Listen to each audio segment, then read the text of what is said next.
Morning students, कैसे हैं आप सब। उम्मीद करती हूँ आप लोग अच्छे होंगे। बेटा आज हम लोग क्लास 7 के लिए वन शॉट रिवीजन करने जा रहे हैं ग्रामर का। ठीक है, तो चलिए पढ़ना शुरू करते हैं। जो भी आपके सिलेबस में है उसके अकॉर्डिंग ही हम लोग इसको पढ़ेंगे।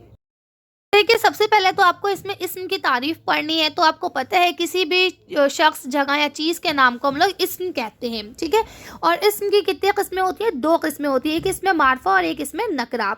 इसमें मार्फा किसको कहा जाता है? तो आपको भाई पता होना चाहिए कि किसी शख्स या जगह या किसी शख्स, जगह या चीज़ के ख़ास नाम को हम इसमें मार्फा कहते हैं, जिसको हम लोग इसमें ख़ास भी कहते हैं, है ना। जैसे मैंने कहा अख्तर यहाँ हो, तो आपको पता है कि मैम ने अख्तर को बुलाया। मैं कहाँ जा रही हूँ? दिल्ली जा रही हूँ। ठीक है, तो मैं कौन से शहर जा रही हूँ? दिल्ली जा रही हूँ। तो ये क्या है? ये इसमें ख़ास है। जबकि इसमें आम या इसमें नकरा किसको कहा जाता है? किसी भी चीज़ के आम नाम को कहा जाता है। ठीक है भाई, मैंने कहा लड़का, ए लड़के इधर आओ। अब कोई भी लड़का आ सकता है भाई, हो सकता है मैम ने जितने स्टूडेंट्स बैठे सबको ही बुलाया हो। लेकिन अगर मैं अख्तर का नाम लूँगी तो स्पेशल अख्तर ही उठ के आएगा। ठीक है, आगे आ जाइए। नेक्स्ट में आपको फेल के बारे में पढ़ना है। तो देखिए, ये 3-4 चीज़ें आप लोग याद रखिए। इस्म, सिफत, फेल, ज़मीर, चारों को आप लोग याद रखिए। ठीक है, फेल किसे कहा जाता है? फेल कहा जाता है वर्ब को। ठीक है, वर्ब का मतलब क्या है? वो कलमा जिससे किसी काम का करना या होना जाहिर हो, वो क्या कहलाएगा? फेल कहलाएगा। ठीक है, फेल की आपको किस्में पता है, यहाँ पे ये सारी दे रखी हैं, आप लोग इन सबको पढ़ सकते हैं। बाकी ये आती नहीं है, ज़माने के लिहाज से किस्में आपकी आती हैं।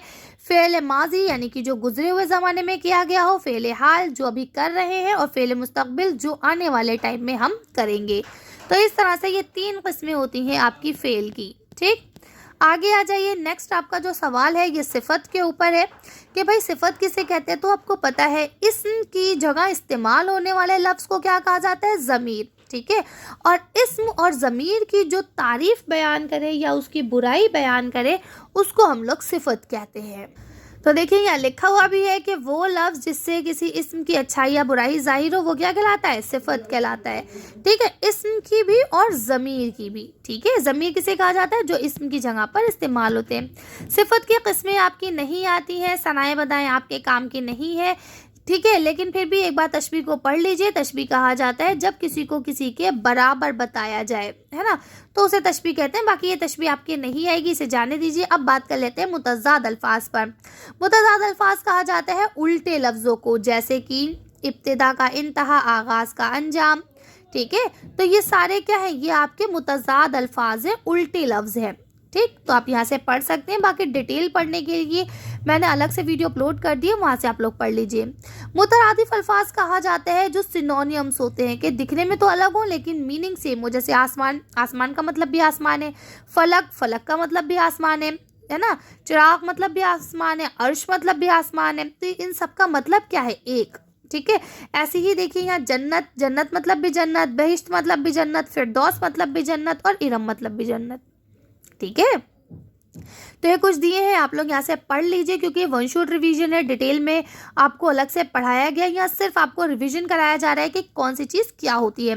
अब आप में से किसी बच्चे ने मुझे कमेंट में पूछा था, मैम साबिक़े और लाहिक़े में फ़र्क बताइए और सिफत के बारे में बताइए।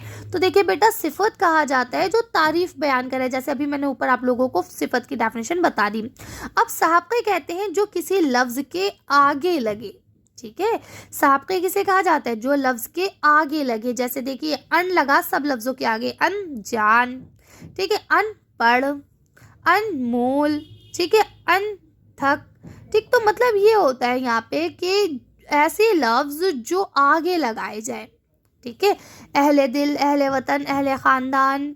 ठीक है, जो आगे लगा के बने। अच्छा, अब आपके क्वेश्चन डायरेक्ट नहीं आते हैं। एमसीक्यूज़ में क्या होता है, वो ना आपको दे देंगे 4 लफ्ज़ और उसमें पूछेंगे कि बताओ इसमें से साबिक़े वाला लफ्ज़ कौन सा है। तो 3 उसमें लाहिक़े के होंगे, तो आपको ये पता होना चाहिए साबिक़े किसे कहा जाता है। तो पता चल गया, साबिक़े उन्हें कहा जाता है जो आगे लगते हैं। ठीक है, और यहाँ पे कुछ मैंने एग्जाम्पल दे दिए हैं। और लाहिक़े कौन से होते हैं? जो पीछे लगते हैं। ठीक है, या मैंने लाहिक़ों के भी एग्जाम्पल आपको दे दिए हैं। ठीक है ना, जैसे अब ये पोश लगा के बनाइए, तो देखिए नकाब पोश है ना, पलंग पोश, ठीक, बुर्का पोश। तो क्या है? ये सारे देखिए पीछे इसके पोश लग रहा है। ठीक, तो इस तरह से ये आपके बनते हैं। जैसे यहाँ पे दार लगा के बनाइए, तो लिखा जानदार, मकानदार, ज़मींदार, थानेदार। है ना। चौकीदार, दुकानदार, तो ये सब क्या दार लगा के, इसमें सब देखिए पीछे दार दार दार लग रहा है, ठीक। तो साक़े में आगे लगता है और लाक़े में पीछे लगता है। नेक्स्ट टॉपिक जो आप लोगों का है वो आपका वाहिद जमा है। अब आपको पता है वाहिद किसे कहा जाता है, सिंगुलर को, और जमा प्लूरल को, ठीक है। तो ये आप लोग क्योंकि बड़ी क्लास में आ गए, आप कोई नर्सरी केजी क्लास में नहीं है, आप लोग 4th 5th में कि आला का आलों करते चले। यहाँ पे आपको अलीफ और ते लगा के आंसर्स देने होते हैं तकरीबन ज़्यादातर, है ना। देखिए अब उस्ताद का क्या हो गया, असातिज़ा हो गया। वैसे इतने मुश्किल आप लोग के नहीं आएंगे क्योंकि अभी आप लोग 6th और 7th और 8th क्लास में ही है ना। 6 to 8 क्लास तक इतने मुश्किल नहीं आते, लेकिन फिर भी आप लोग पढ़ के जाइएगा, ठीक है। अब आपको आगे नेक्स्ट टॉपिक में मुज़क्कर मुअन्नस। मुज़क्कर मतलब होता है मैन और मुअन्नस मतलब होता है फीमेल, ठीक है, यानी कि औरत, ठीक। अब जो भी चीज़ आपको आदमी जैसी दिखे, जिसमें लगता है लड़के का जैसा साउंड आए, वह आप मुज़क्कर को टिक करेंगे, और जहाँ लड़कियों जैसा साउंड आएगा उसे आप मुअन्नस को टिक करेंगे। इस बार क्वेश्चन में डायरेक्ट नहीं पूछा जा रहा है, जैसे पहले क्वेश्चन क्या आता था, दे दिया अब्बा, अब कहा गया अब्बा का मुअन्नस बनाओ, तो आपने अम्मा बना लिया, ठीक। लेकिन अब वो क्या करेंगे, अब वो 4 आपको दे देंगे, उसमें पूछेंगे बताओ इसमें मुज़क्कर कौन सा है। अब उसमें 3 मुअन्नस होंगे, 1 मुज़क्कर होगा, ठीक है। ये ऐसे दे देंगे, बताइए हवा जो है वो मुज़क्कर है क्या मुअन्नस। तो आपको क्या करना है, उसको सेंटेंस में बना लेना है, ठीक है।